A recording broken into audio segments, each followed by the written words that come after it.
What's going on, guys? Get123 here with more Grand Theft Auto 5, and today I'm going to be giving you guys my customization guide slash overview of the brand new Karin Kuruma in GTA Online. We are going to be taking a look at the regular version as well as the armored version, and I'm going to be showing you guys just the customization options for it, tell you a little bit about the cars and how you can get them. So without any further ado, why don't we get right into it? So first things first, in order to be able to buy the Karin Kuruma, you need to have completed the first heist, and that is the Fleeca job. Once you have completed the first heist, you can just pull out your phone, go to the internet, go to southernsanandreassuperautos.com, scroll down, and you'll see the two Karin Kurumas right here. You've got the regular for $95K and the armored for $525K.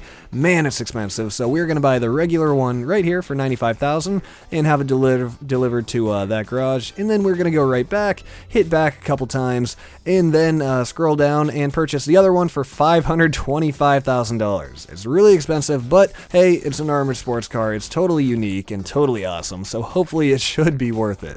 So your car should be delivered shortly after, and once it is, you know, your choice as to whether you want to customize it or not. There are good customization options for this. So this car is roughly based off of the Mitsubishi Evo 10, I believe, and when I say roughly based off of it, I basically mean exactly based off of it. I mean, there are very few differences. Correct me if I'm wrong, but I do think that is a Mitsubishi Evo 10, if my memory is correct. But anyways, pulling out of the garage here, the handling and everything is pretty good. It's about what you would expect from a sports car. It's nothing ridiculous, it's not super fast, but it definitely, you know, it can hold its own. It's a good handling sports car, and it's relatively quick.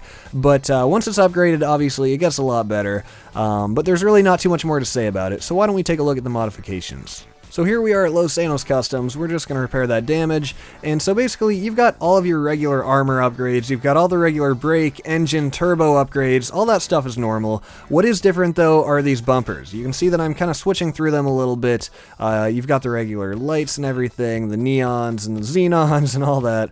But on the bumper stuff, let's see where I show it. Hold on. We'll go back to that. Right now, I'm just looking at the color. I decided to go with a red, and then I was looking at the secondary color, and nothing was changing, so then I realized that I didn't add any parts with a secondary color. So now I'm adding the secondary street skirt, the secondary spoiler, so that way it'll change colors with my secondary color, and then also I believe after that we're going to change the bumper. Yeah, so we changed the bumper there to a secondary color, and then I accidentally left the garage. That was on accident. I wasn't ready to leave yet, so we pull back in, and I just want to change the secondary color up a little bit, and I wanted to make it white. So like I said, the only customization options you have are pretty much the spoiler, the roll cage inside, the front bumper, and those splitters on the side. So there's not too much, but it's definitely pretty solid. I'm not complaining at all. But then when we pull out and leave, I think it looks pretty darn good. I really like the fact that you also have an armored variant of it, so that is pretty darn awesome. So now here we are in the armored version of the car, and I just wanted to test this out. I wanted to ram a car head on just to see the weight and everything behind this,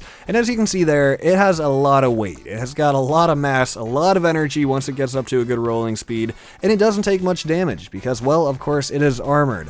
So despite all of the heavy armor, it still manages to be a fast car. It's definitely nimble, good handling, it's not a boat like I expected it to be, and overall it's really easy and fun to drive. Now as for customization upgrades, it's basically identical as the regular version of the Karin Kuruma with a few exceptions. One of the only exceptions is the fact that you cannot put a roll cage on it because I think it's already reinforced with one, but you can't really see it anyways. You can kind of see it in the back there, so yeah, it already comes with one.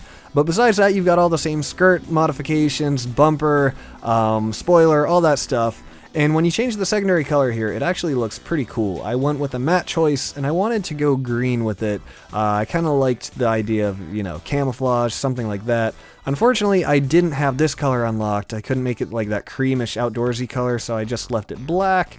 And besides that, you know, it's basically exactly the same as the other one, so I just kind of switched up the color a little bit and just did it like that. So then we drive it around here at the end a little bit. And overall, I rate this car very high. It's unlike anything we have in Grand Theft Auto up to this point.